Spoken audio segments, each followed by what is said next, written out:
Bueno, Bueno, buenas tardes a todos. Gracias nuevamente por compartir con nosotros este nuevo mate jurídico con un ya amigo del foro, el doctor Elvio Ramos, que ya es nuestra tercera disertación que tenemos con él, y hoy con un tema específicamente penal que se lo venimos pidiendo desde hace siglos y que por fin lo hemos conseguido. Antes de comenzar con este mate jurídico, como hacemos siempre, le voy a pedir permiso para pasarle la palabra al doctor Bienvenido Rodríguez Basalo, presidente del Colegio de Abogados de Quilmes, quien se encuentra con nosotros, apoyándonos como siempre, y que quiero que salude al disertante y a los colegas que se encuentran presentes. Así que les paso la palabra con el doctor Basalo. Bebe. Bueno, buenas tardes a todos. Buenas tardes, muchas gracias, doctora Rupérez, Alejandra, por siempre invitarme a hacer estas presentaciones de temas jurídicos. Saludo al doctor Elvio Ramos, que es un magistrado de larga e importante trayectoria en nuestro departamento judicial. Y bueno, a este compromiso que vemos que el foro ha tenido permanente durante esta pandemia y también con anterioridad de formar mejores abogados. Hoy el tema que nos ocupa, el tema que va a disertar el doctor Ramos, es un tema de candente actualidad. Y la verdad que me genera esta participación el hecho de que los abogados podamos estar muy bien formados antes de opinar, porque a veces uno en los medios ve algunas opiniones que parecen de profesionales de otro rubro y no de la abogacía. Así que felicitar tanto al disertante como al foro, primero por la valentía, porque siempre es más fácil no tocar estos temas en estos momentos, así que Alejandra, te quiero felicitar por la valentía, y después por este compromiso que estamos teniendo los abogados, el colegio, las asociaciones de los lugares de Varela, de Solano, de Berazategui, y también los magistrados comprometidos en nuestro departamento judicial, de formar mejores abogados y mejores funcionarios judiciales. Así que un enorme saludo al doctor Ramos y un enorme saludo también a todas las autoridades del foro y a todos los abogados que están participando. Como te digo siempre, Bebe, es un placer para nosotros tenerte y tener el apoyo del colegio, y ya está publicado en todas las redes, pero vamos a pasar el aviso parroquial, que las cuatro instituciones, el Colegio de Abogados de Quilmes, la Asociación de Berazategui, el Círculo de Varela y el Foro de Solano, organizaron una primera jornada virtual que ya se encuentra publicada y de la que los invitamos a todos los presentes para que puedan acompañarnos el 11, 12, 13 y 14 de agosto de 14:30 a 17:30. Así que es un placer poder todos juntos convocar a esta primera jornada para que vean la unión entre todas las asociaciones acá en Quilmes, por lo menos, y la colaboración, como siempre, y el apoyo del Colegio de Abogados de Quilmes para todas las asociaciones. Así que gracias, Bebe, como siempre, y gracias por el apoyo. Ahora sí, le pasamos la palabra al doctor Elvio Ramos, un gran amigo y ya amigo del foro y amigo personal, así que disfruten la charla, como les digo, disfruten el mate, dejemos las preguntas para el final, así el disertante puede explayarse todo lo que necesite y después hacemos las preguntas y habilitamos los micrófonos. Bienvenidos a todos. Elvio. Hola, buenas tardes. Gracias por recibirme otra vez en casa del foro. Contento además de la participación del doctor Rodríguez Basalo y del Colegio de Abogados de Quilmes. Y sí, vamos a tocar un tema que volvió a resurgir. De hecho, la propuesta sale a raíz de una conversación un poco casual con la doctora Rupérez. Les comento que en algún momento me llamaron de algunos medios para opinar al respecto. Por supuesto me negué a hacerlo porque está involucrado el departamento judicial y no puedo opinar públicamente respecto de un caso que tiene que ver con el departamento judicial y que además implica a colegas, por supuesto, y aún frente a la hipotética posibilidad de que me pueda llegar a tocar a intervenir, porque si hay acusaciones masivas, eventualmente puedo llegar a actuar. toco madera, no sé dónde tengo madera a mano, pero bueno, siempre estamos preparados. Pero yo creo, y hablábamos con Alejandra de esto, que es importante darnos esta discusión entre los profesionales del departamento judicial, más allá de que sé que se están sumando otras personas de otros lugares, incluso de otras disciplinas, pero es importante esclarecer cuál es el trabajo de la justicia y cuál es el trabajo del derecho en esta cuestión tan importante, y creo que era interesante llevar a la discusión pública entre nosotros estas cuestiones. Así que bueno, después del PowerPoint que voy a pasar, ustedes saben que me manejo con este instrumento, vamos a reflexionar porque la idea es hacer una charla de debate. Voy a compartir pantalla. ¿Se ve bien? Perfecto. Sí, Elvio, perfecto. Ahora estoy tratando de que pase. Ah, no, pero ahí está. Vamos a ponernos en lo que se denomina estado del arte, ¿no? Es decir, ¿qué es lo que está pasando ahora? ¿Qué es lo que está sucediendo con este tema? Lo que estamos concretamente discutiendo es la cuestión de la privación de libertad, la pandemia y el rumbo que ha tomado la justicia penal en estas situaciones, qué es lo que ocurre realmente, qué es lo que está diciendo la prensa, qué es lo que está pasando con la reacción del público, de la sociedad frente a estas situaciones y además frente a los hechos de inseguridad que estamos viendo, ¿no? Esta información está levantada de Infobae, es una nota muy interesante de Fassbender y Escanone, que da cuenta de las revueltas que hubo a lo largo del aislamiento este tan largo en los distintos lugares de privación de libertad del país. Nosotros sabemos que hubo en La Plata y en Florencio Varela, en nuestra provincia, pero también lo hubo en la capital federal, en la provincia de Santa Fe, en Jujuy. Cuando uno llega a revisar estos datos, van a ver que en definitiva los que se han contagiado por COVID dentro de las unidades carcelarias en todo el país, a más o menos un mes vista, eran 130 pacientes, de los cuales ninguno de los 130 revistió carácter grave, y además fueron aislados dentro de los medios que contaban las unidades carcelarias, es decir, que no pasó a mayores.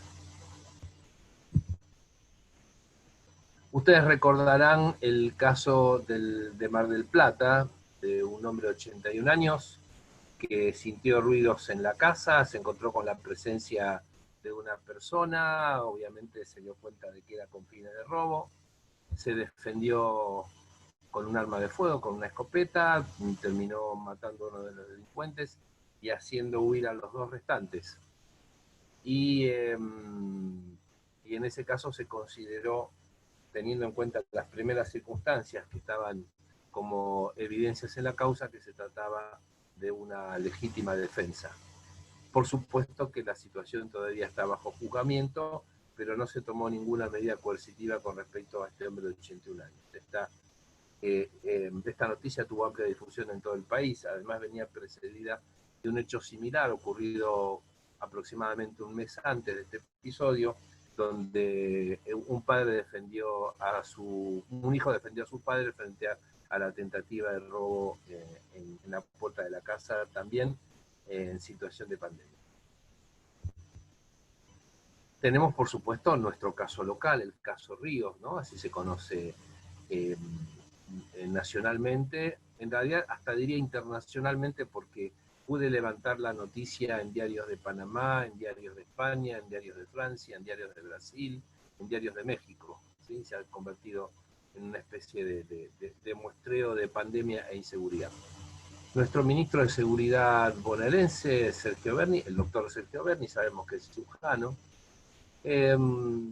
salió a jugar para la tribuna y dijo: el caso está resuelto. Cuando se libera un delincuente se sabe lo que pasa. Hay un hartazgo en la sociedad por la inacción de la justicia, que ve que se cuidan los derechos de los delincuentes y no los de ellos. Y después se agrega: la justicia es lerda y perezosa, que reacciona más a los comentarios de la vida mundana que a los principios de justicia. Por eso no funciona. Lamentablemente nadie salió a cruzarlo por la iba a decir ineptitudes, el acto fallido me traicionó, pero en realidad lo que quería decir era inexactitudes, porque en realidad el ministro Berni se equivocó en todo lo que dijo, y vamos a demostrarlo con estadísticas y con números.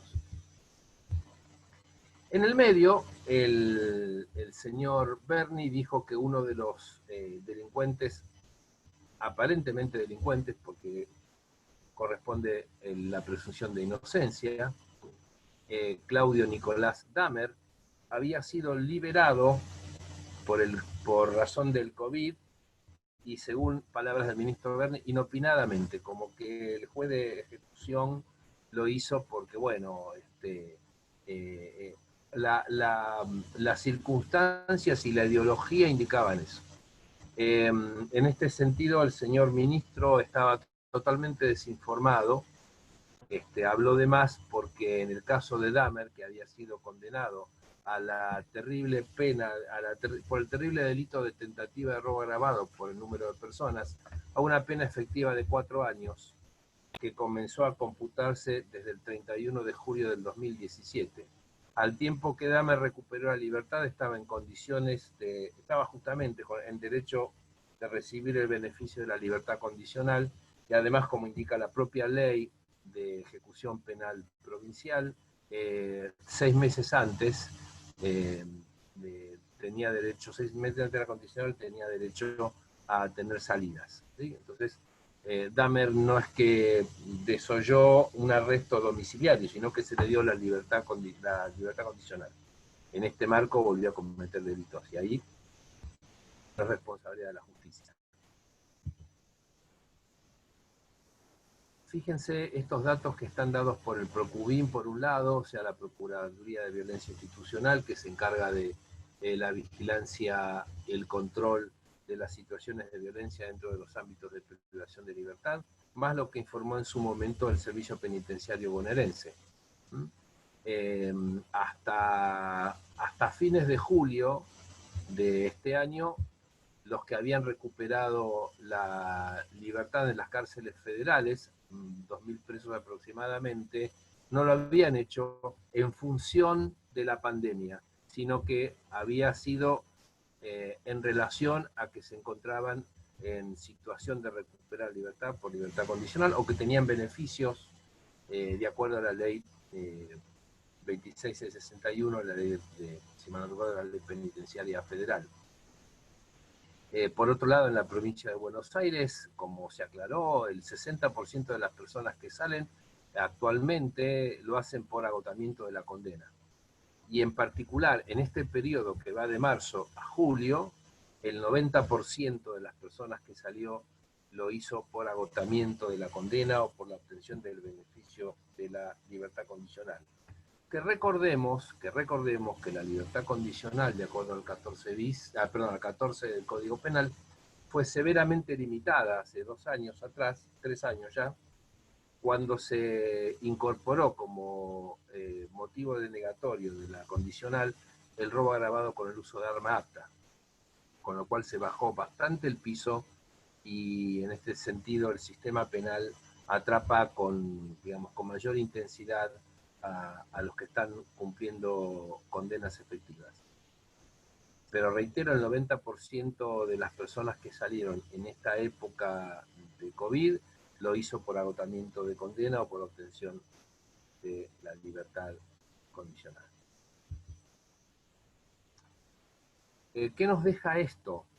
Que en realidad, cuando el ministro y los medios de difusión dicen que el recrudecimiento de la inseguridad en la provincia de Buenos Aires o en el país se debe a que los jueces han liberado, debido a la pandemia, a los que estaban en cumplimiento de condena o en situación de privación de libertad, es falso.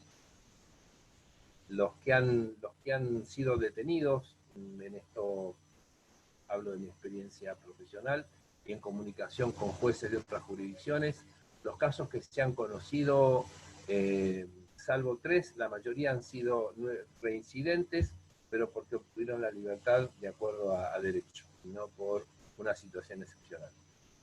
hay otra circunstancia que también debe hacerse cargo el ministro de Seguridad, porque por un lado quienes egresan en condiciones de COVID están previamente chequeados por el Servicio Penitenciario Bonaerense, que depende del Ministerio de Seguridad, e ingresan en unos listados que ahora se los voy a comentar, de personas en situación de riesgo, de vulnerabilidad.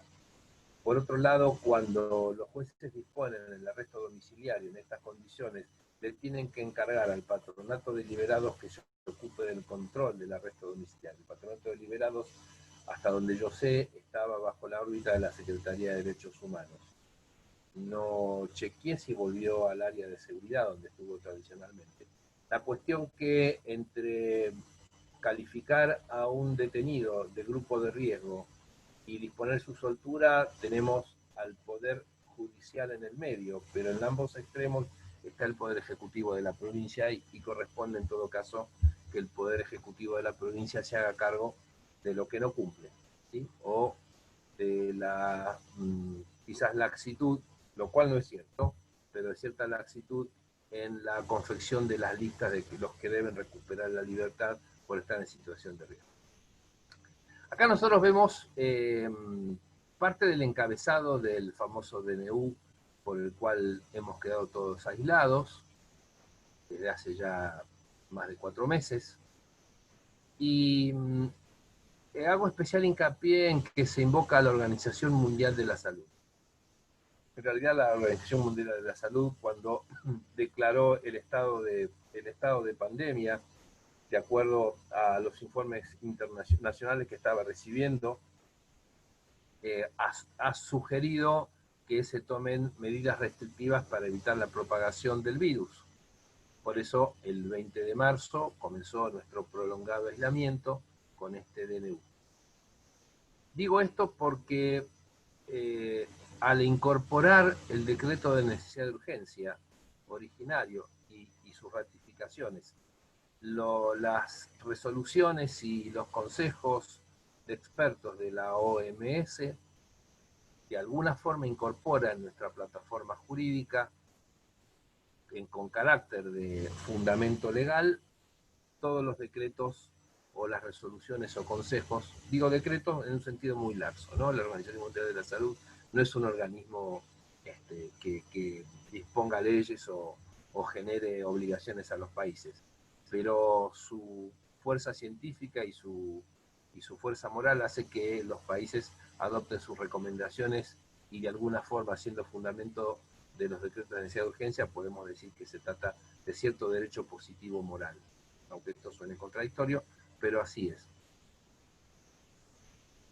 Digo esto porque vamos a ver que nosotros, desde el punto de vista de la plataforma del derecho internacional público, tenemos la obligación como jueces y como operadores del derecho, incluyo también, por supuesto, al abogado que ejerce la profesión, digamos, tenemos la obligación jurídica de colocar en un plano de fuerza legislativa a las consideraciones y sugerencias de la OMS. Voy a permitirme pasarles un video, no sé si lo van a poder escuchar, pero está con... ¿Se ve bien, Ale? Yo acá veo toda la pantalla negra, Elvio. ¿No se ve el video? No.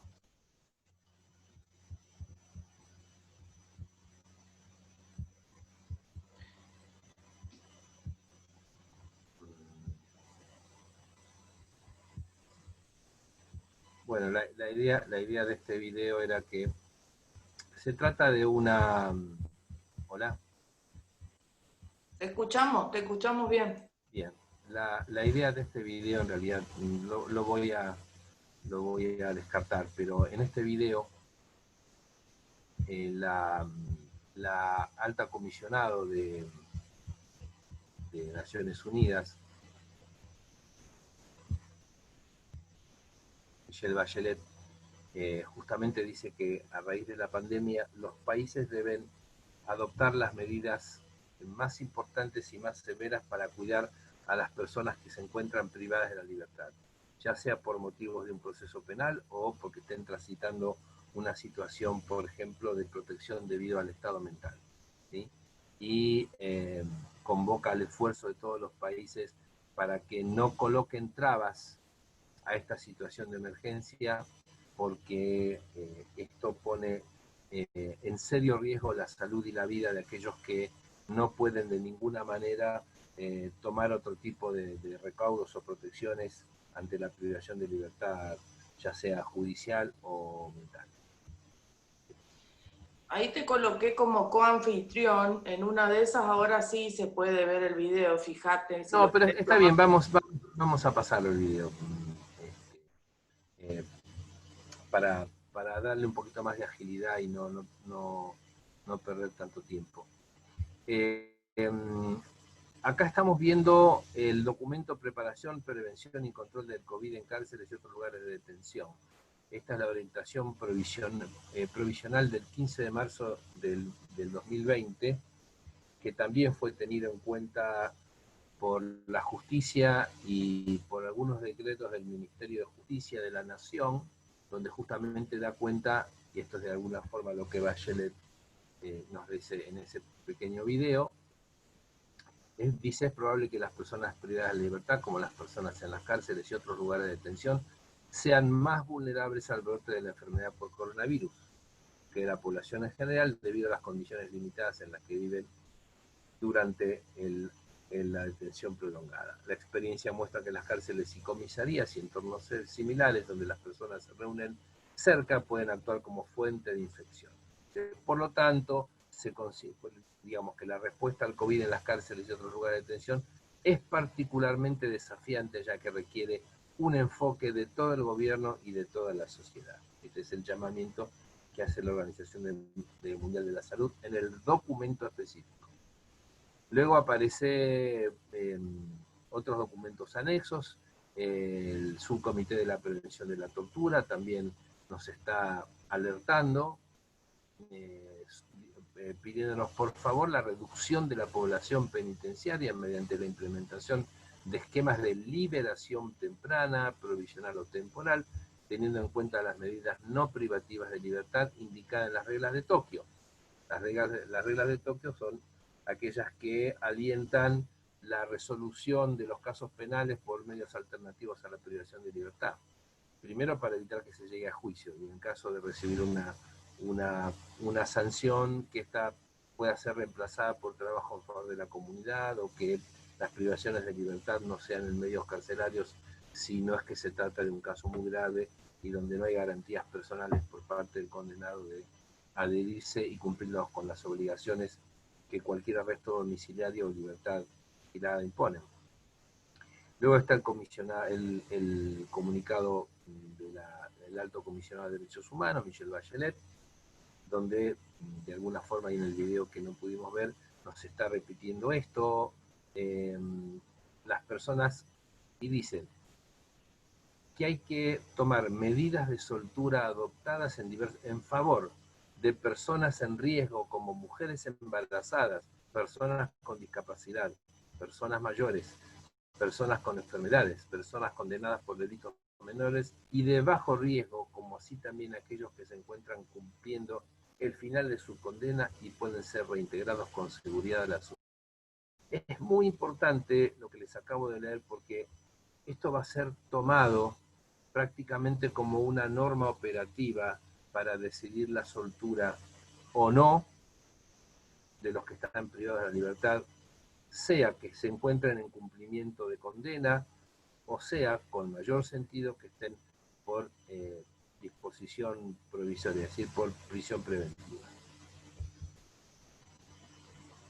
El 13 de mayo se vuelve a reiterar el pedido de que los estados asuman acciones concretas e individuales a favor de la población carcelaria. Esta vez lo firman la directora ejecutiva del Departamento de Naciones Unidas contra el delito y el tráfico de estupefacientes, el director general de la Organización Mundial de la Salud, la directora general de la Oficina de Naciones Unidas para el HIV, y por supuesto Michelle Bachelet como alto comisionado de los derechos humanos. Dice, señalar urgentemente a la atención de los líderes políticos el incremento en la vulnerabilidad de la población carcelaria y de otras personas privadas de la libertad durante la pandemia COVID-19, y para instarles a que tomen todas las medidas de salud pública pertinentes en lo que respecta a esta población vulnerable. ¿Por qué esta declaración, que pareciese ser repetitiva? En realidad, lo que estaba sucediendo, de acuerdo a los informes nacionales, es que no se estaba permitiendo la salida en la pandemia de aquellos casos que en su momento habían sido indicados como sugerencia de libertad. Por ejemplo, personas embarazadas, personas adultos de mayores de 60 o 70 años, etc. Los informes eran en ese momento alarmantes, de que en estas condiciones no solo no se estaba permitiendo, sino que estaban sucediendo situaciones de contagio graves en unidades carcelarias. En Brasil, por ejemplo, en la población carcelaria brasileña hubo más de 6.000 casos y hubo arriba de 300 muertos de presos por COVID.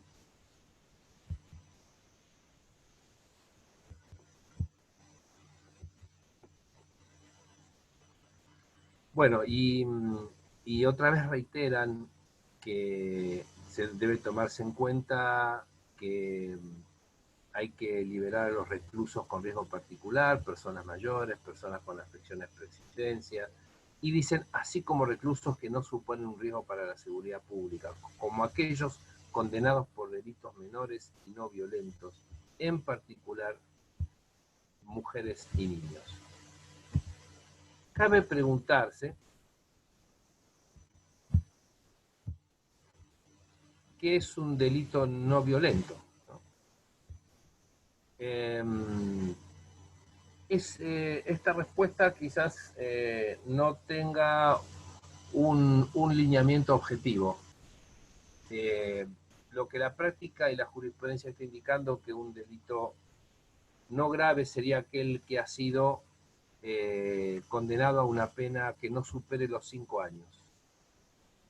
En este caso se involucran la mayor cantidad de delitos contra la propiedad con fuerza en las personas, en grado de tentativa o robos simples, por supuesto los delitos culposos con lesiones graves o muerte en las personas, estafas, es decir, una serie de delitos que uno puede considerar, digamos, de baja incidencia en función de los problemas de seguridad. La Comisión Interamericana de Derechos Humanos también se expidió al respecto, y nosotros tenemos una obligación particularmente legal como signatarios del Pacto de San José de Costa Rica, y la Comisión Interamericana publicó un informe muy interesante, y a partir de ahí reiteró los principios y buenas prácticas sobre la protección de las personas privadas de la libertad en las Américas. Es un documento que ya había emitido, pero lo vuelve a reiterar justamente porque en su contenido estaba previsto situaciones de conmoción nacional, incluida justamente una infección masiva.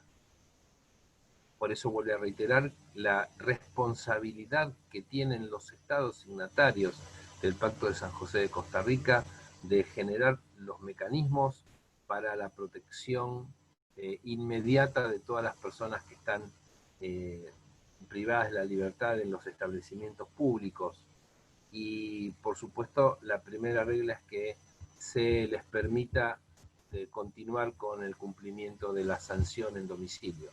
Con respecto a la República Argentina, había recibido el informe del Comité Nacional de Prevención de la Tortura, que había alertado justamente que estaban dadas las peores condiciones para la difusión del COVID, ya que en distintas provincias, y en particular la provincia de Buenos Aires, existía una superpoblación carcelaria por arriba del 100% o el 120%. Y justamente una de las condiciones de diseminación del virus sabemos que es el hacinamiento. Por eso que alertaba de manera particular a la provincia de Buenos Aires y su situación de crisis. Y la Comisión Interamericana de Derechos Humanos le formuló a la República Argentina el señalamiento de que debían implementar medidas de arresto domiciliario justamente para luego no terminar contando los fallecidos por el COVID dentro de las cárceles de la jurisdicción. Bueno, de todo esto, a ver, poniendo un poco en orden, ¿por qué acabo de mencionar estos documentos y estas declaraciones? Porque en realidad son parte del fuerte argumento jurídico, de la argumentación jurídica, recordemos el artículo 3 del Código Civil y Comercial, forman parte de los argumentos que los abogados y los jueces deben articular para justificar las privaciones de los arrestos domiciliarios o la denegatoria de los mismos. Por eso dice los jueces del juicio, es decir, cada juez individualmente es el que debe resolver el pedido individual. Ha quedado después del fallo de la Suprema Corte de la Provincia de Buenos Aires, que no está firme, pero que ha sido seguido por la jurisprudencia penal local, que no corresponde articular habeas corpus en estos casos, sino que cada juez debe analizar caso por caso si se encuentra dentro de las previsiones que están indicadas en los documentos internacionales que yo les acabo de enumerar. Con lo cual quedan las siguientes reglas operativas. Cuando un juez tiene que decidir la morigeración de la privación de libertad, tendrá en cuenta: cuando se trata de personas en riesgo como mujeres embarazadas, personas con discapacidad, personas mayores, personas con enfermedades, condenadas por delitos menores y de bajo riesgo, como también aquellos que se encuentran cumpliendo el final de su condena y pueden ser reintegrados con seguridad a la sociedad, el juez deberá fundamentar los motivos por los cuales no corresponde morigerar la situación de detención. Dicho de otra manera, en estos casos corresponde la morigeración, y es excepcional en todo caso y bajo argumentación la denegatoria de la misma. B. Cuando se trata de personas en grupos de riesgo, como personas con discapacidad, personas mayores, personas con enfermedades. Cuando digo enfermedades quiero agregar el concepto de comorbilidad, es decir, enfermedades que pueden agravar el cuadro por COVID, imputadas o condenadas por delitos graves y de alto riesgo, el juez deberá fundamentar los motivos por los cuales corresponde morigerar la situación de detención. Es decir, que acá se invierte el sentido del punto anterior. Con lo cual, en los primeros casos corresponde la morigeración y justificar por qué no, y en el segundo no corresponde y justificar por qué sí. Vamos a ver si la jurisprudencia ha seguido estas reglas. Digo, estas reglas, por supuesto ustedes pueden adjudicarme la interpretación individual de las mismas, pero yo creo que son directamente interpretadas o directamente inspiradas en los documentos de la Organización Mundial de la Salud, del Alto Comisionado de Derechos Humanos, etc. Y vuelvo a reiterar, en la medida que los decretos de necesidad de urgencia han incorporado a estos organismos y sus recomendaciones como argumentación, deben ser tomadas en cuenta particularmente en las resoluciones judiciales. Entonces ahora les propongo que hagamos un repaso, que veamos cómo ha sido en estos meses la marcha de la jurisprudencia. Por eso he definido una de cal y una de arena, aquellas resoluciones que han acatado, que han aplicado estas dos reglas que les acabo de mencionar, bien o mal. Una de cal y una de arena. ¿Por qué decimos una cal y una de arena? Dice, frase antigua de origen popular que alude a la tradicional mezcla entre ladrillos que lleva un material costoso y un económico. Significa que en cada situación se presentan aspectos positivos y negativos en forma alterna. La cal sería el aspecto positivo y la arena el negativo.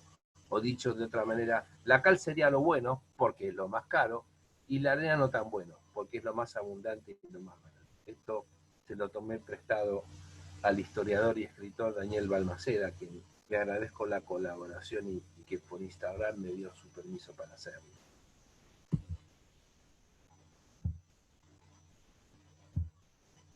Vamos a ver las de cal, ¿les parece? El 13 de abril, la Cámara Federal de Casación Penal emitió una acordada, iba a decir plenario en forma de acordada, pero también puede ser acordada en forma de plenario, muy interesante, donde toma en cuenta las recomendaciones de Naciones Unidas, por supuesto a la luz del aislamiento social preventivo y obligatorio ordenado por el Poder Ejecutivo. Y justamente dice que recomendar a los tribunales de la jurisdicción que adopten medidas alternativas al encierro, tales como la prisión domiciliaria, con los mecanismos de control y monitoreo que estimen corresponder.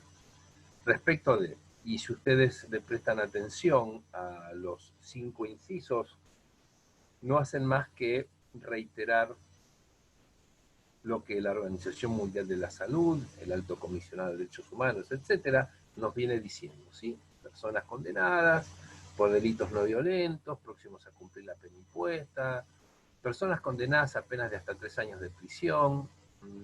En este caso debemos interpretar que se trata de cumplimiento efectivo, porque sabemos que hasta los 3 años de prisión la condena es condicional.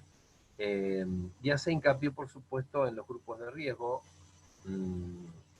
personas, mujeres embarazadas, encarceladas con sus hijos, personas de mayor riesgo para la salud, adultos mayores, personas con enfermedades crónicas como enfermedades coronarias, diabetes, enfermedad pulmonar, VIH, inmunodeprimidas, etc. Dice, las evaluaciones en cada caso deberían determinar si es posible proteger su salud si permanecen detenidas y considerar factores como el tiempo de pena cumplido y la gravedad del delito o la existencia de riesgos procesales y el plazo de la detención para los procesados. Este último párrafo agrega una condición que no se encuentra en los documentos internacionales que les enumeré y que por razones, por supuesto, de síntesis no desarrollé con más profundidad, pero en ningún momento dado se sugiere que los estados deban adoptar medidas sanitarias para protección del COVID antes de considerar la morigeración de la privación de libertad. Todo lo contrario. Dicen que cuando se dan estas condiciones, lo que debe hacerse justamente es otorgar morigeración de privaciones de libertad, y si esto no fuese posible, recién ahí meditar si el sistema carcelario cuenta con las medidas sanitarias. ¿Sí? Acá la acordada de la Cámara Federal coloca un requisito previo que vamos a ver luego ha sido aplicado de manera indiscriminada por los tribunales inferiores. Luego dice, meditar con extrema prudencia y carácter sumamente restrictivo la aplicabilidad de estas disposiciones en supuestos de delitos graves, conforme normas constitucionales, convencionales y derecho interno, según la interpretación que el órgano jurisdiccional haga en cada caso. Es decir, que para casos graves, es lo que le decía antes, para casos graves será según y conforme, pero en principio deben quedarse donde están.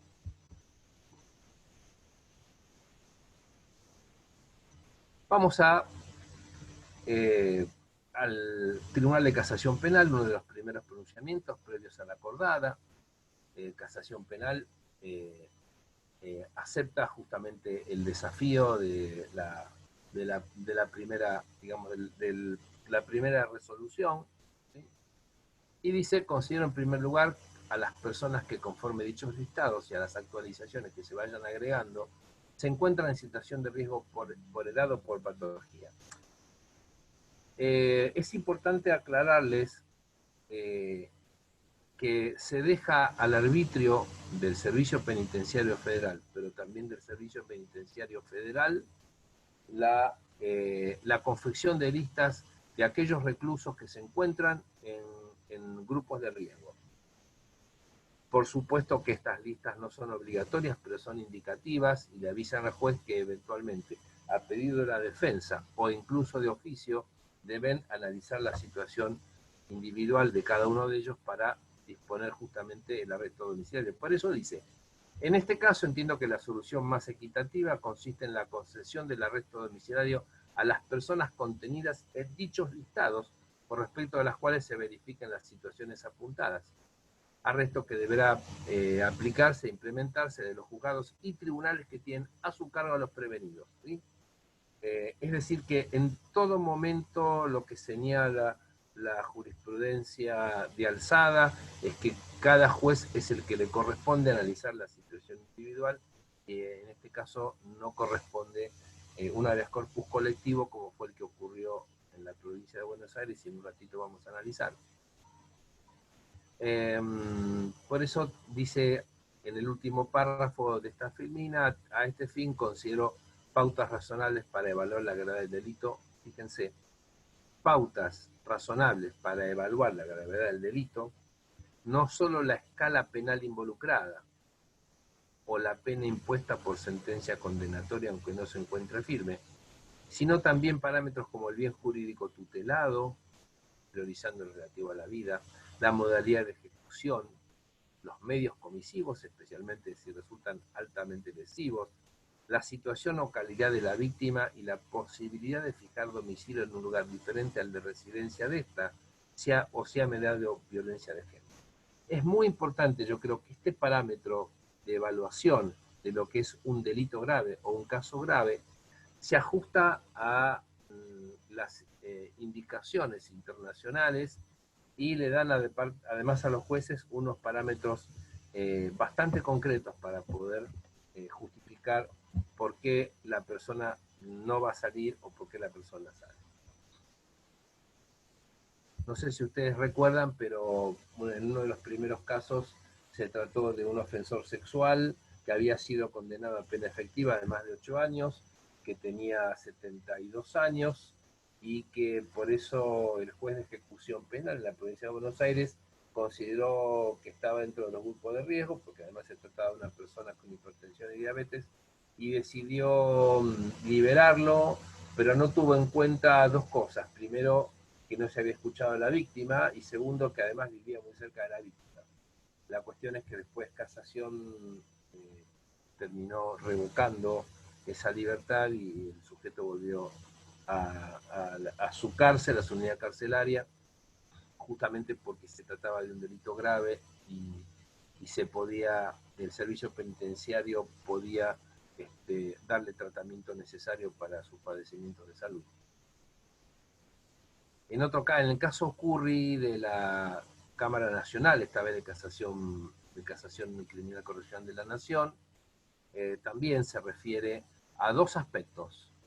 Dice, porque más allá de la cuantía de la pena que podría recaer y las rebeldías que registra el acusado para sostener la vigencia de los peligros procesales, dice, hay que tener en cuenta que el imputado integra la nómina de internos de riesgo de salud, confeccionada por la Dirección Nacional del Servicio Penitenciario.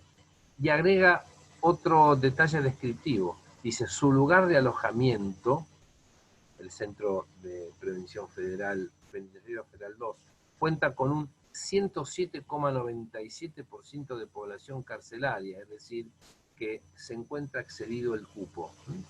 El imputado lleva poco más de 8 meses y medio de prisión preventiva y que no resulta posible la fijación de fecha de juicio a la brevedad en virtud de la situación de emergencia sanitaria que es de público conocimiento.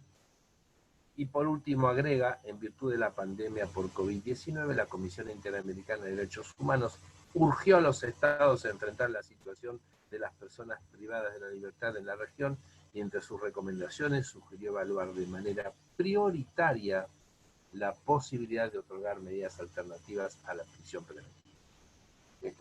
Creo que es un caso señero porque se trata de alguien que está en situación de prisión preventiva y más allá de la expectativa de pena que podía llegar a ser alta, sin embargo se daban las condiciones objetivas más allá del delito grave, de alguien que estaba en situación de riesgo sanitario, pero además en un lugar donde estaba comprobado el hacinamiento de los reclusos. En el caso G, también fue acertada la decisión de no otorgarle la prisión domiciliaria. Perdón, sí, en este caso sí. En este caso la persona padecía de HIV, y además la sentencia no era firme, se trataba de un delito cuya expectativa de pena no iba a superar los 5 años, y estaba también en situación de, como les decía, de riesgo de salud. Y fíjense que lo interesante es que incorpora los argumentos de la Organización Mundial de la Salud de manera indirecta, pues menciona, por supuesto, el imperio del decreto 260 del Poder Ejecutivo.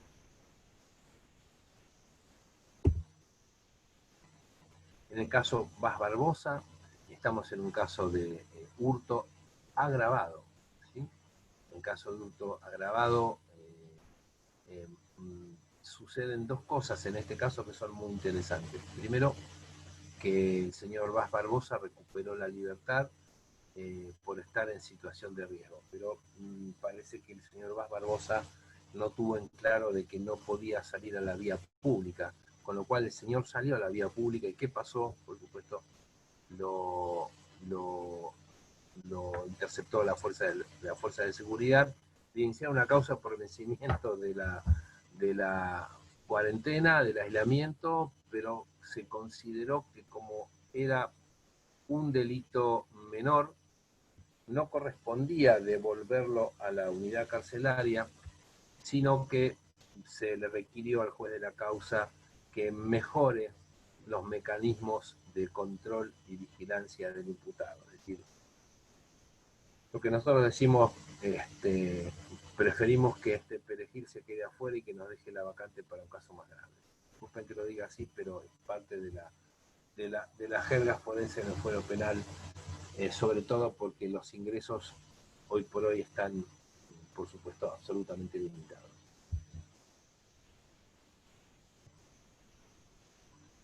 El siguiente caso,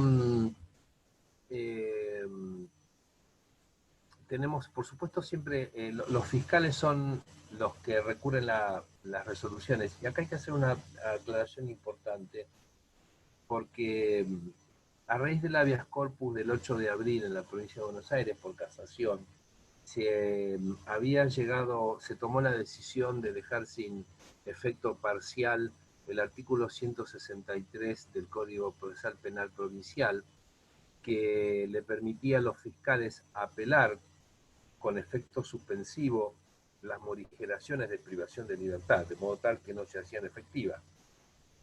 Casación entendió que si se hacía uso del 163 por parte del Ministerio Público Fiscal, se mantenían las condiciones de riesgo para aquellos que, según consideró Casación por el habeas corpus, debían recuperar inmediatamente la libertad.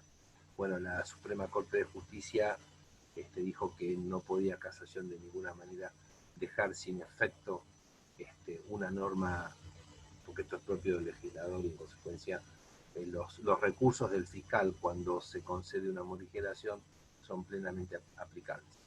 En este caso, por la 24660, corresponde en ciertos supuestos la aplicación de la morigeración, cuando esto puede generar una mayor aflicción a la persona que está privada preventivamente de la libertad. ¿Qué dice Casación? Dice, las personas detenidas consideradas dentro del grupo de riesgo, entre las que sin excitación se encuentra el imputado, debido a su avanzada edad y sus múltiples patologías persistentes, entre las que cabe señalar la de naturaleza respiratoria. Lo hasta aquí expuesto impone dar una inmediata respuesta a fin de resguardar adecuadamente el derecho a la salud que el Estado debe garantizar a las personas en condición de encierro ante su situación de vulnerabilidad. En este caso, el imputado Nast tenía justamente entraba en las condiciones de riesgo, pero es importante porque este fallo vuelve a reiterar algo que la Comisión Interamericana de Derechos Humanos había repetido, ¿no? El derecho a la salud que el Estado debe garantizar a las personas en condición de encierro. En el caso Aragón, se rechaza la morigeración, porque más allá de que la señora padecía EPOC, concurrían dos circunstancias. Primero, la calificación del delito. Se trataba de los delitos más graves que en materia de política criminal ha asumido el Estado, como es la trata de personas, la explotación sexual, la utilización de menores para la comisión de este delito, el suministro de estupefacientes, etc. Pero además concurría otros condicionamientos, ¿no? Primero, la falta de arraigo de la señora Aragón, y por otro lado, la proximidad o la influencia que podía ejercer con respecto a las víctimas en un caso que todavía estaba en situación de proceso. Por otro lado, dice que la señora no ha sido incorporada al listado emitido por el Servicio Penitenciario como interna de riesgo frente al avance del coronavirus. En este caso, digamos que la defensa se tiró un lance a ver si eventualmente podía conseguir el arresto, pero la señora no encajaba en ninguna de las tipologías que fundamentan el arresto domiciliario. En el caso Sailien, acá la Cámara Federal de Casación hace acopio de su acordada y dice: resulta fundado el decisorio que denegó la excarcelación articulada por la defensa, ¿no? ¿Y por qué? En realidad porque esta persona primero, que no está dentro del grupo de COVID, y segundo, que es alguien que su propia conducta ha demostrado que no ofrece garantías para cumplir un arresto domiciliario. Dice, fíjense, su conducta en el establecimiento penitenciario, y se destacó que mientras el encartado se encontraba detenido preventivamente, intentó darse a la fuga, ¿sí? Hecho por el cual fue condenado por la justicia provincial, peligro para terceros. Es decir, que el señor Sailien estaba dentro de aquellos grupos en los cuales más vale conservarlo encerrado que pensar en una posible dificultad para su salud debido al COVID. En este caso también se habló de la situación de hacinamiento y la inclusión del imputado en el listado. Se trata de una persona que estaba con 78 años de edad, y que en este caso lo interesante es que la Casación Nacional incorpora otro requisito, que es previa notificación y consulta a la víctima, conforme a la ley 27372, a quien se le deberá hacer saber a sus efectos cuál es el domicilio que ha ofrecido el imputado para cumplir su arresto. Acá se trataba también de una causa grave, porque estábamos hablando de abuso sexual intrafamiliar. Pero lo importante es que, además de resultar viable el beneficio, estaba dado justamente por agregar un nuevo requisito, ¿sí? Que no es vinculante, pero que es importante, y esto se está tomando como práctica en la provincia de Buenos Aires: consultar por los medios indirectos, es decir, telemáticos, la opinión de la víctima. Es decir, que no se puede soslayar, si bien no nos obliga, si bien no sella la suerte de la decisión, es imprescindible que el juez en su resolución mencione la comunicación a la víctima y el parecer que la misma ha efectuado. En el caso Roy Vargas, también hay una solicitud de prisión domiciliaria. Se trata también de una persona que está en situación de grupo de riesgo. En este caso, el fundamento estuvo dado por el informe médico particular del señor Roy Vargas. El señor Roy Vargas está acusado de tráfico de estupefacientes. Y dice, los artículos 10 del Código Penal y los 32 de la Ley 24660, que hoy deben interpretarse a la luz de la emergencia sanitaria. Acá tenemos otro parámetro de interpretación, es decir, que nosotros tenemos que ser elásticos, tenemos que ser permeables y no ser tan severos en la interpretación de las posibilidades que el artículo 10 del Código Penal, el artículo 32 de la Ley de Ejecución Penal Federal, dan para poder permitir beneficios en las personas privadas de libertad para que obtengan una prisión domiciliaria.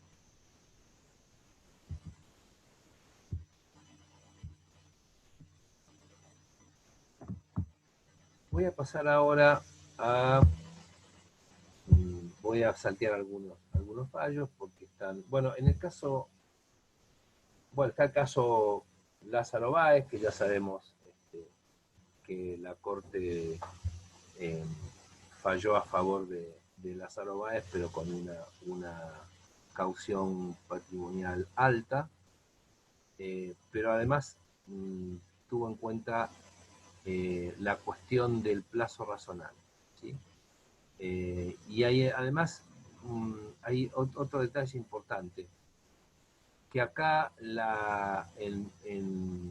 los jueces que denegaron la morigeración no tuvieron en cuenta que el fiscal de juicio no se había opuesto al planteo de la defensa. Es decir, que como criterio la Cámara Federal admite que si la defensa, que si el fiscal se adhiera al pedido de la defensa, en principio los jueces no podrían negarse a la soltura de la persona que está dentro de las condiciones de riesgo que venimos viendo, y en el caso de Lázaro Báez, arritmia, hipertensión arterial, insuficiencia respiratoria y diabetes.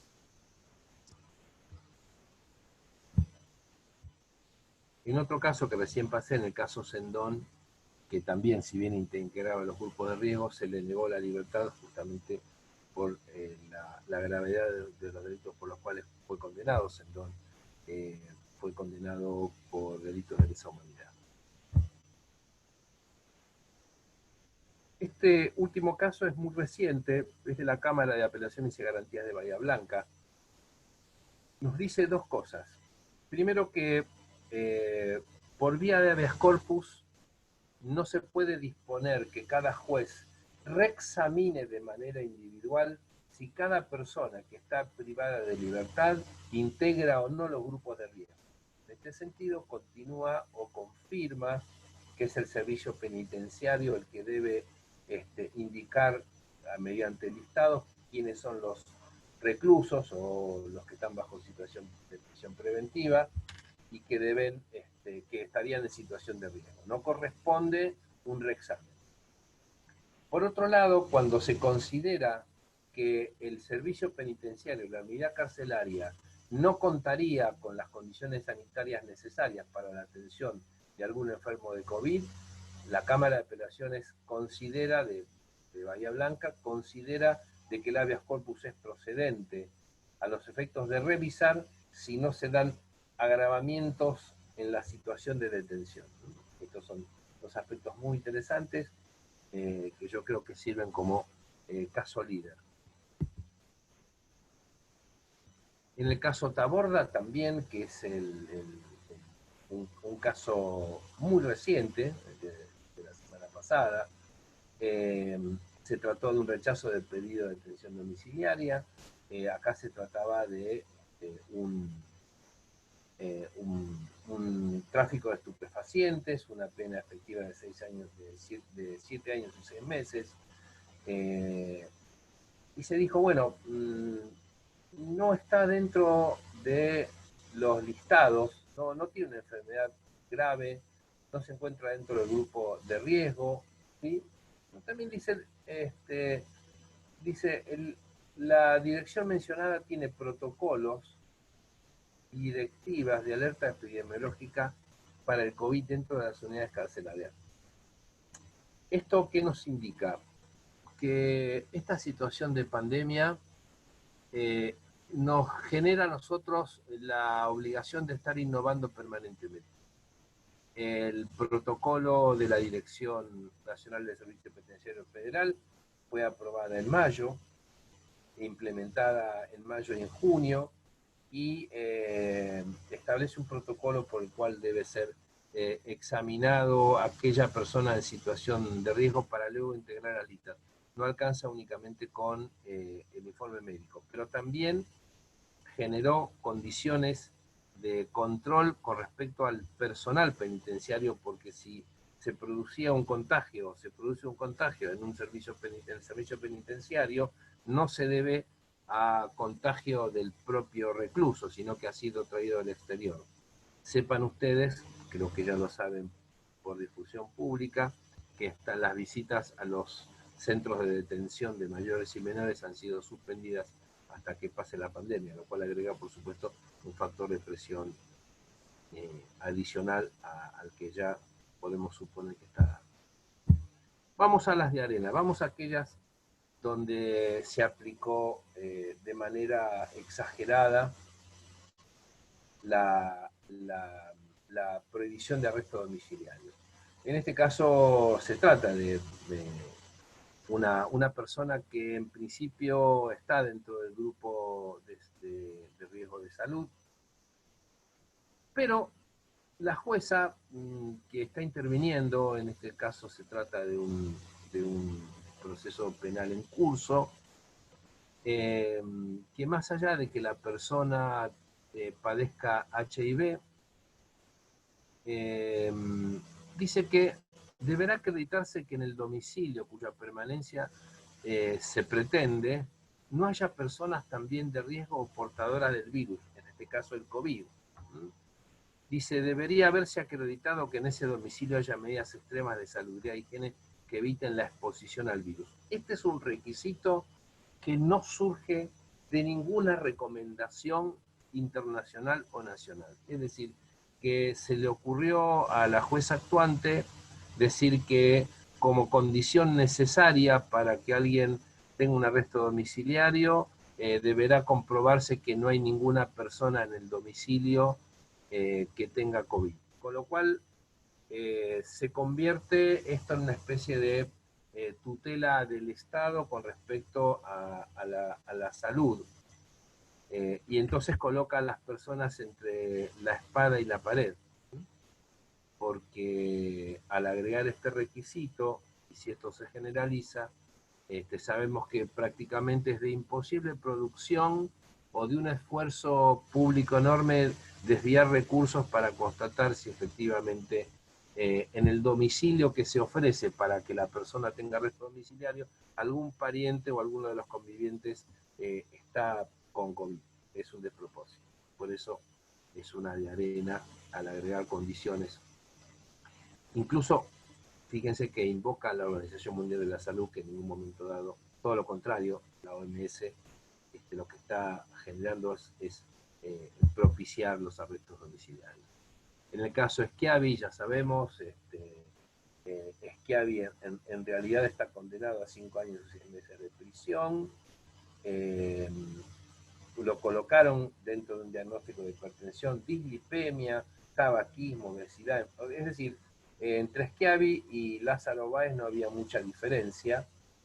Yo creo que en este caso a Schiavi lo perjudicó la aportación de apellido y la repercusión pública del delito que se le acusa, porque además este delito todavía no está firme, porque está recurrido ante la Corte Suprema. Pero dice que está controlada mediante el suministro de medicamentos y el personal penitenciario de la unidad ha efectivizado todos los recaudos en los protocolos. Es decir, que para el 27 de mayo el protocolo de la Dirección Nacional del Servicio Penitenciario se ha convertido en algo así como en un requisito filtro para dar la libertad, para dar el arresto domiciliario o no. Es decir, se agregó una condición administrativa que no tiene lugar en los documentos internacionales y en los fallos de tribunales superiores que estamos analizando. En el caso O también, este señor da toda la talla. Aparte de tener HIV positivo, sufre de infecciones persistentes y continuas, y genera que sea tratado en el centro hospitalario. Al respecto, hay un caso muy interesante donde la juez dice que aun cuando se tomen los recaudos posibles de atención externa de la persona privada de la libertad, es decir, que si sufre un problema serio y tiene que ser atendido en un hospital, a su regreso puede traer COVID. Y por eso que si se encuentra en el listado de personas de riesgo de salud y que además deben ser atendidas por una deficiencia del servicio sanitario del establecimiento penitenciario en un hospital externo, en ese caso, sin ninguna duda, corresponde darle el arresto domiciliario porque puede ser peor el remedio que la enfermedad. En este caso, la Cámara Nacional de Apelaciones en lo criminal no tuvo en cuenta este detalle, que si el señor tiene que ser recurrentemente llevado a un hospital en estas condiciones, es muy probable que se traiga el virus como un caballo de Troya a la propia unidad carcelaria donde está. El otro caso, en el caso Ayala, justamente es otro rechazo de la excarcelación y prisión solicitada, justamente porque se lo encontró clínicamente estable y cumpliendo con el tratamiento indicado con medicación y control, ¿no? Y vuelven a hablar de los protocolos del Ministerio de Salud de la Nación y del Servicio Penitenciario. Vuelvo a reiterar que las resoluciones y consejos e informes internacionales dicen que lo primero que se debe proteger es la salud del individuo, propiciando medidas alternativas a la prisión domiciliaria, y si no fuese posible, justamente activar protocolos que protejan la salud. El señor es asmático crónico y además integra determinado grupo de riesgo, con lo cual la excusa de que se cumplen los protocolos de salud que el propio servicio penitenciario se dio, más el Ministerio de Salud, no resulta argumento suficiente para denegar la libertad de esta persona que corre alto riesgo de poder contraer coronavirus y morir. Por último, ni de cal ni de arena. Esta es la respuesta que le dio la Suprema Corte de Justicia al habeas corpus colectivo, por el cual uno de los integrantes del Tribunal de Casación de la provincia se convirtió durante un tiempo en una persona repudiada y odiada. El doctor Violini recibió todas las críticas habidas y por haber a través de cierta campaña de desinformación por parte de los medios.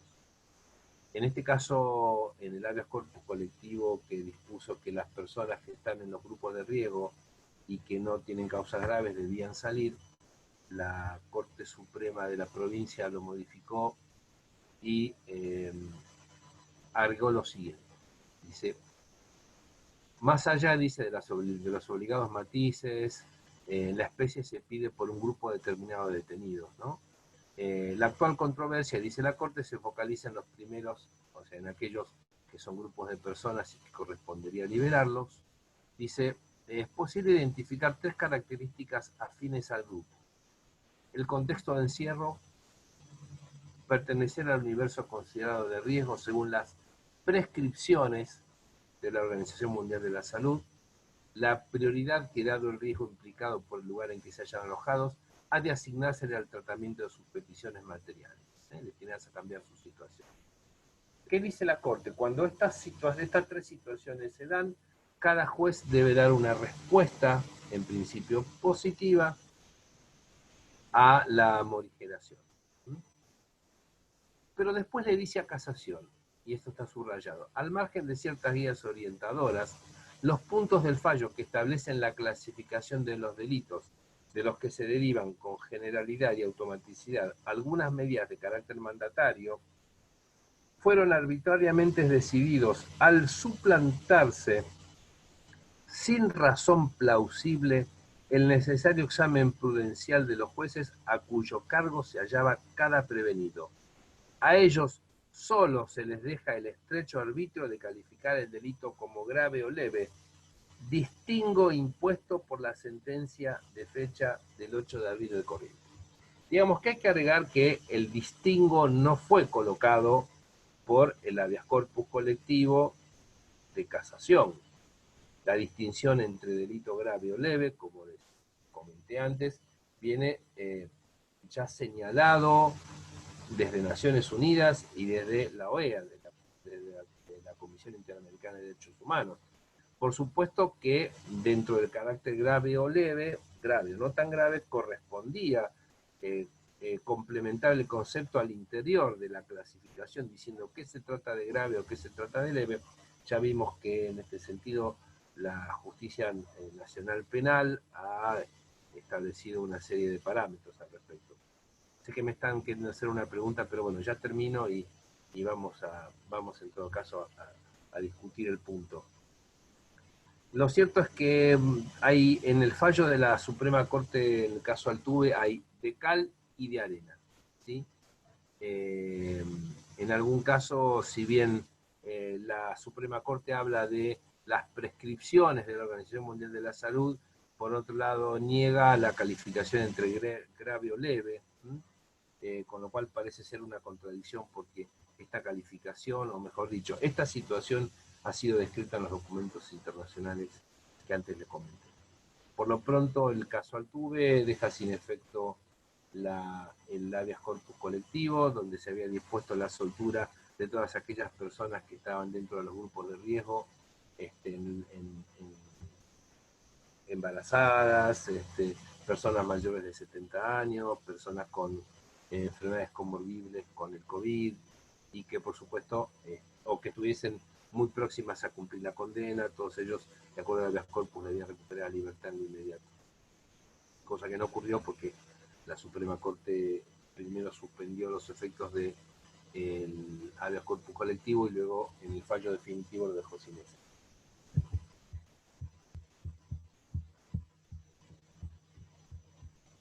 Bueno, hasta aquí los aportes, acá los argumentos, mi exposición. Espero que les haya sido de utilidad y en todo caso estamos abiertos a discutir, a preguntar, a analizar el estado de cosas. Sabemos que todavía estas situaciones siguen dándose. Bueno. Se entendió bárbaro. Ahora sí, yo no vi quién levantó, vi que dijeron que levantó la mano a alguien, pero acá no me figura quién es. No veo la manito en los participantes, salvo que esté levantando la mano a la cámara, cosa que no lo veo.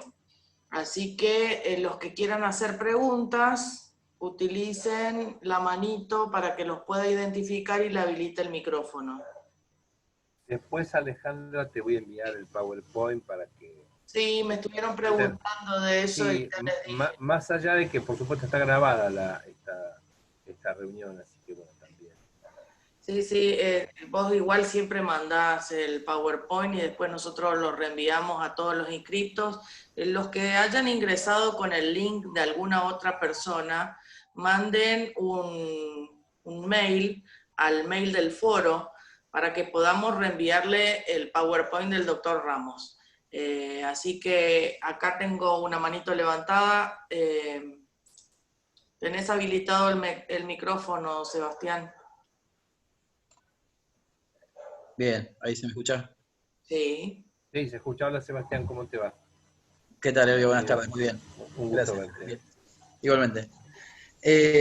Bueno, Elvio, apelando a su experiencia, ¿no? Y teniendo en cuenta el cambio de paradigma que introduce el nuevo Código Procesal Penal Federal, ¿sí?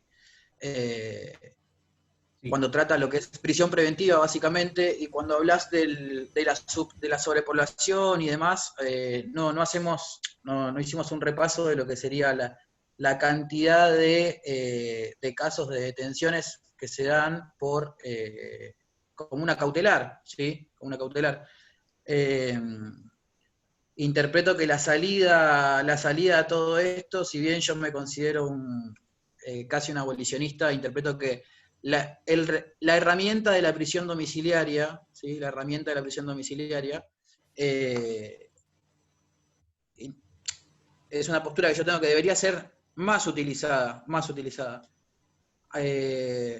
Puntualmente, y te dirijo ya la pregunta más allá de mi pensamiento No, o de, está bien que reflexionemos, me parece muy bien tu introducción. más allá de bueno, todo eso,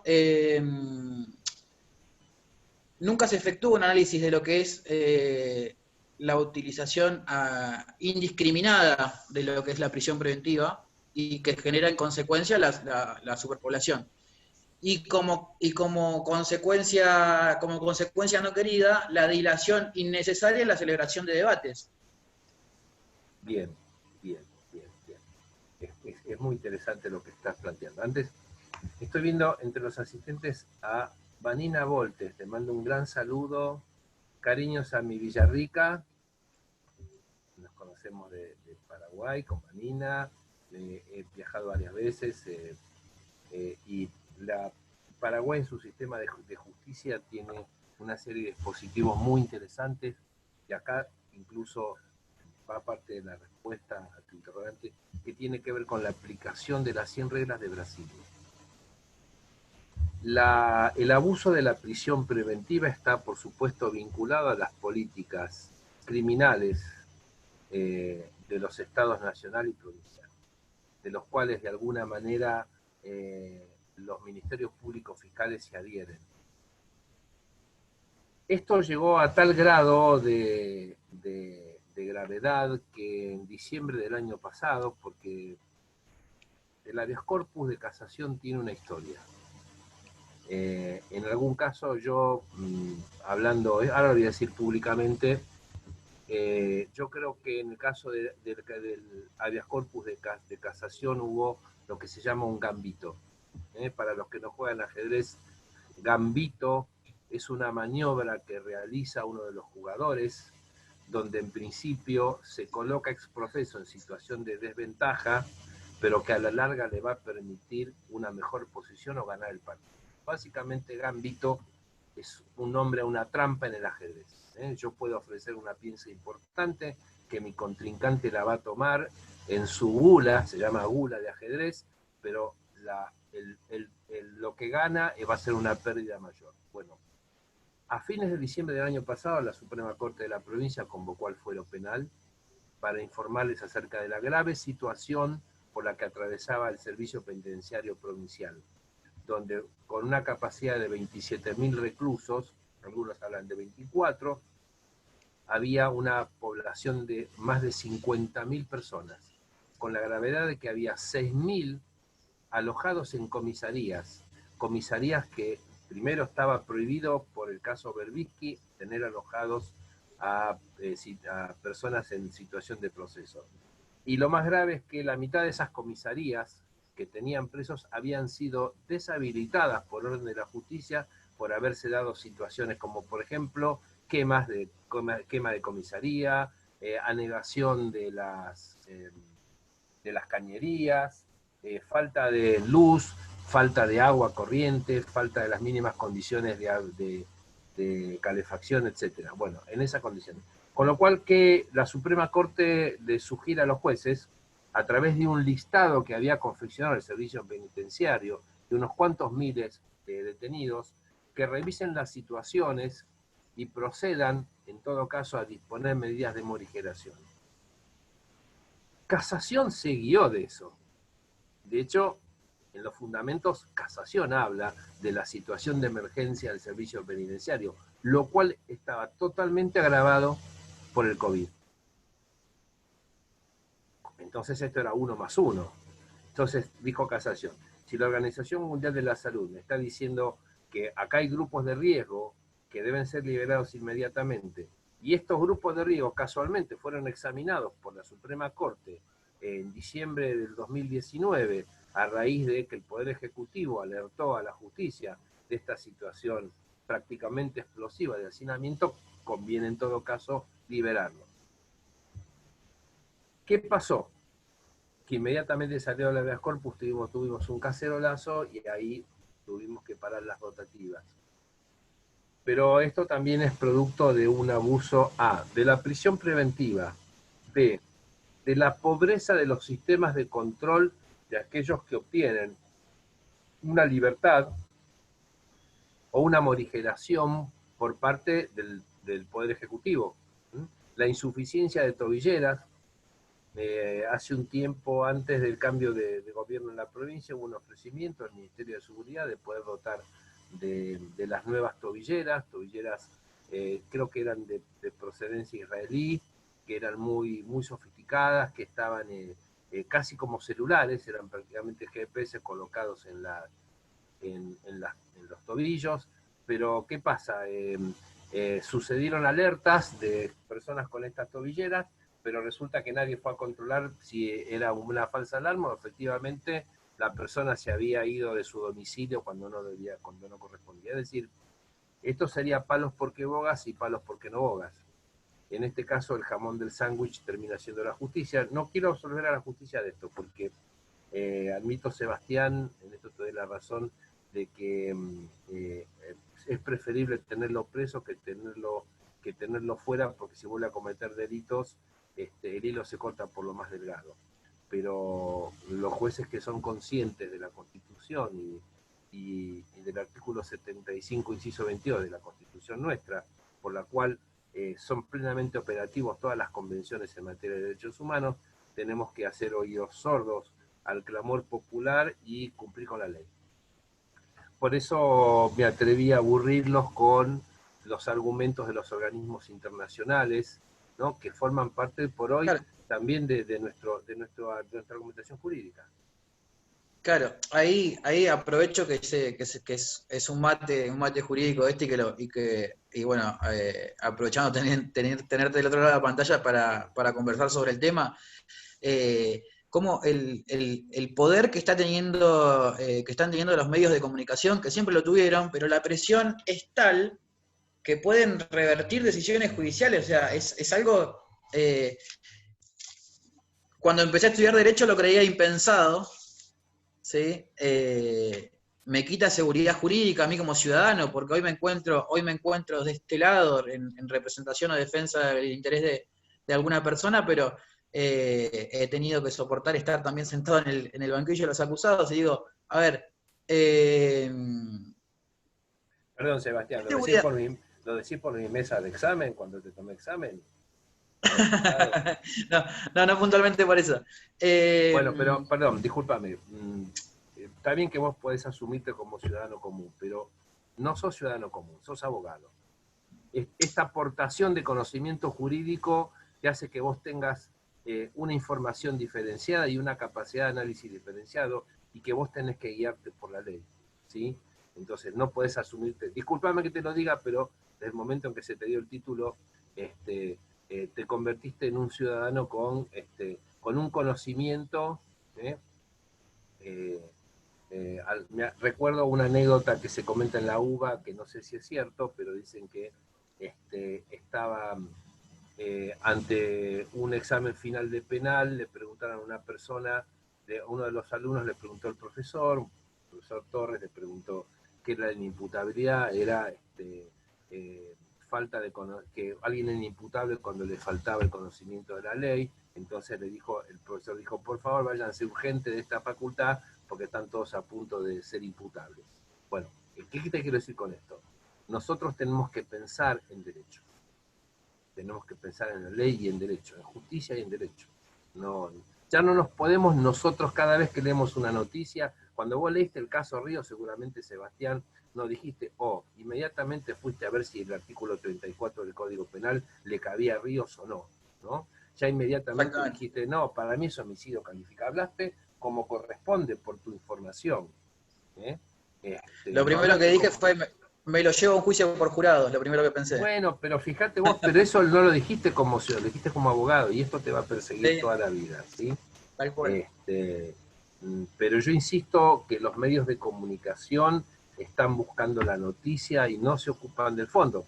Ustedes saben que yo he participado en algunos programas televisivos y tuve que pelear a capa y espada para que entiendan, por ejemplo, la mecánica de un juicio oral, donde, por ejemplo, creen que porque el fiscal juntó algunas pruebas durante la investigación penal, ya la persona tiene que ser condenada.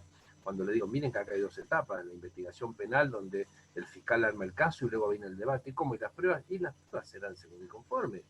Luego el fiscal deberá acreditar que estas evidencias son razonables para conducir a los distintos momentos. A, que se es autor, primero, que el hecho existió, que la persona participó como autor y segundo, que además es culpable, ¿verdad? O sea, nosotros tenemos una forma de proceder, por eso es un procedimiento que tiene que ver con las garantías constitucionales y convencionales.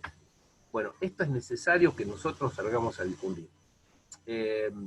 Alejandra no me deja mentir, yo le propuse hacer esta reunión porque había rechazado ir a los canales de televisión justamente para hablar del tema, pero que me parecía muy importante que lo tratemos entre profesionales, porque nosotros somos los que luego debemos difundir entre el ciudadano común qué es lo que sucede y que se entienda que los jueces caprichosamente no libran. Fíjense que ustedes se dan con una información interesante.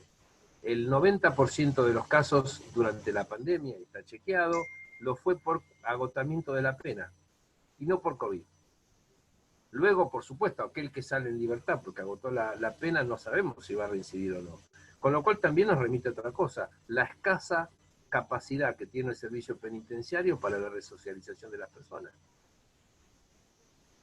¿Sí?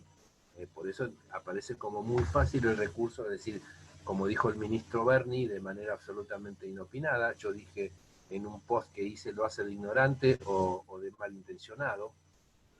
Lo que dijo fue jugar para la tribuna, pero este jugar para la tribuna fue provocar un incendio, porque la gente no se volvía a plantear esta cuestión. Y ahora da la sensación que todo robo que se comete por alguien que salió en libertad, por un juez que decidió dejarlo libre porque se le encantó. Pero te doy la razón en que debería morigerarse la utilización de la prisión preventiva. Eso sí, sin duda. Bueno.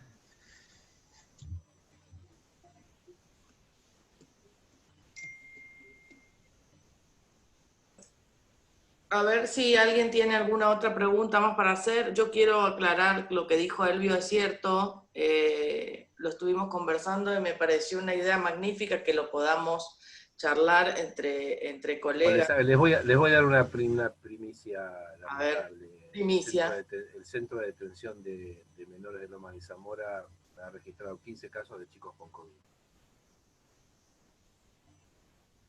Es terrible. Sí, es terrible. Es terrible, porque si los chicos están positivos es porque alguien lo trajo de afuera. Los chicos no están recibiendo visita. Esto demuestra el acierto de los cuidados que hay que asumir en esta materia, ¿no? Porque estamos hablando de adolescentes que suponemos que por su propia condición van a superar esta situación. Pero aún no sabemos qué secuelas deja el COVID y por otro lado el Estado tiene la obligación. Digo porque me acaba de llegar una alerta de la Comisión Provincial del Frente del Foro de la Responsabilidad Penal Juvenil comentándome esto, ¿no? Sobre todo, yo no tengo chicos detenidos en Loma, pero realmente esto es una tragedia. Realmente que haya adolescentes privados de la libertad contagiados es una verdadera tragedia y hay que inmediatamente buscar a los responsables. Los responsables no están en el Poder Judicial, ¿no? Los responsables están en la línea sanitaria, en la línea de seguridad, en el organismo de niñez. Alguien se confió demasiado. ¿Cómo se le explica a los padres que sus hijos están con coronavirus?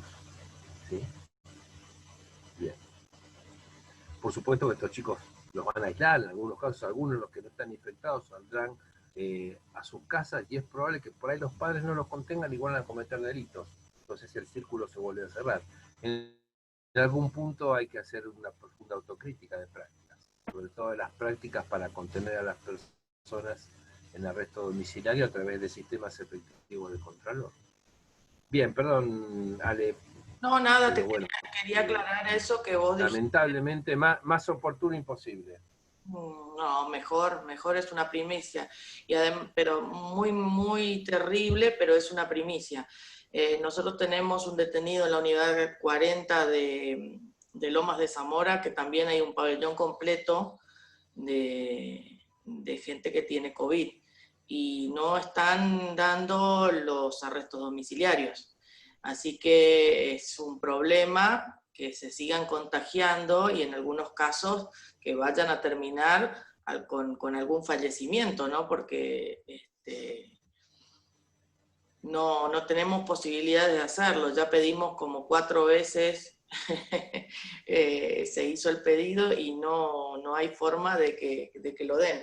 Así que es una cuestión que... Aún tampoco se sabe cuáles son las secuelas que se están justamente investigando, las secuelas que deja el COVID. El COVID deja secuelas. Tal cual. Sin ninguna duda deja secuelas. Tal cual. La verdad que es un tema que da para mucho más y para debatir horas y horas. No sé quién más tiene alguna pregunta para hacerle al doctor Ramos. Acá en el chat no tengo ninguna pregunta escrita. Así que si quieren levantar la manito, le habilitamos el micrófono para que hagan la pregunta, y si no, lo liberamos al doctor Ramos, que hace 1 hora y media que está hablando para nosotros. Y nosotros, como siempre... Es un placer. Contentísimos de tenerte, vos sabés bien, chamigo, como te digo siempre, que te apreciamos un montón con tu generosidad para todo lo que es enseñar, y todos los que fuimos tus exalumnos previos. Sí, veo con unos cuantos, está Rosa María, que acá la veo. Hay un montón. Yo creo que no quieren hablar porque tienen Norita. le quedó el pánico de los exámenes. Entonces me parece que ese es el problema. Liliana dice que no, pero no hizo. Lili dice que no. ¿Viste? La veo a Carmen, a María José. Sí, están, mirá, tenemos varios de la UAI acá. No los veo a todos, pero sí tenemos varios de la UAI. Así que, nada, agradecerte como siempre por haber estado con nosotros, por traernos primicias, por aclararnos cosas, por enseñarnos tanto. Y por la amabilidad que tenés de venir a hacerlo de manera gratuita, como digo siempre, aunque después te pasamos la cometa, no te preocupes. Así después que... te paso acordate del CBU. El CBU. No, sabes que para mí es un placer, ¿no? Tiene que ver no solo con la docencia, sino con esto, el reencuentro con los profesionales, ¿no? Y sobre todo con los egresados, que fueron mis alumnos, verlos ahora colegas, me enorgullece, y vos sabés mucho, ¿no? Y por eso tratar de poner en el tapete temas que hacen al ejercicio de la profesión y que hoy por hoy son discutibles. Te debo una charla y ya después la arreglaré. Ahí iba a ir. Me debes una charla, pero te hice hablar del penal, que te vengo pidiendo hace siglos, así que yo ya... Pero fíjate que no hablé de penal, Alejandra, hablé de política judicial, no de penal. Te prometo que la próxima me voy a meter con el tema de alimentos y penal. Genial. Te tomo la palabra, está grabado igual, así que queda usted legalmente certificado. Lo prometido es deuda. Así que te agradecemos, Elvio, le voy a habilitar el micrófono para que le den un fuerte aplauso al doctor Elvio. Pueden habilitar su micrófono para aplaudirlo. Ya, ahí tenés tu ídola. Gracias a todos. Gracias a todos, chicos. Nos vemos pronto.